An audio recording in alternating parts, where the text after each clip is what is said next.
अस्सलाम वालेकुम भाईजान। पानी वास्ते सारे वसेब वाले इकट्ठे हुए हैं। ये सारे वेख लो निक्के निक्के बच्चे पे पानी की जरूरत है। पानी तो बगैर कोई हाल नहीं। पैसे 18,000 पैसे लग जाते हैं पे 18,000 नाल हुण सारा सिस्टम तो नहीं चलता जी। 18,000 आमदन है तो पानी तो बिजली का हालात है, बाकी 100 मामलात ने, एक बच्चा नहीं होता जी। पानी हुण कट्ठा पानी का वसाल कर।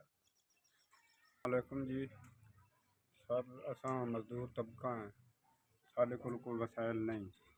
मेहरबानी करो साढ़े वास्ते पानी का कोई हल करो।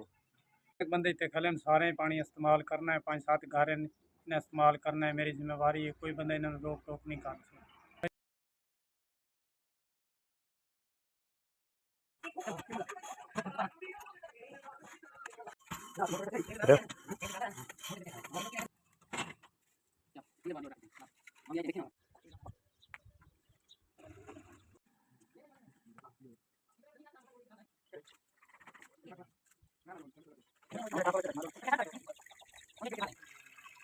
अल्लाह SVS वालों ने इन भाइयों के लिए, बुज़ुर्गों के लिए पानी का इंतज़ाम करवाया। SVS की इस खिदमत को कबूल फरमा।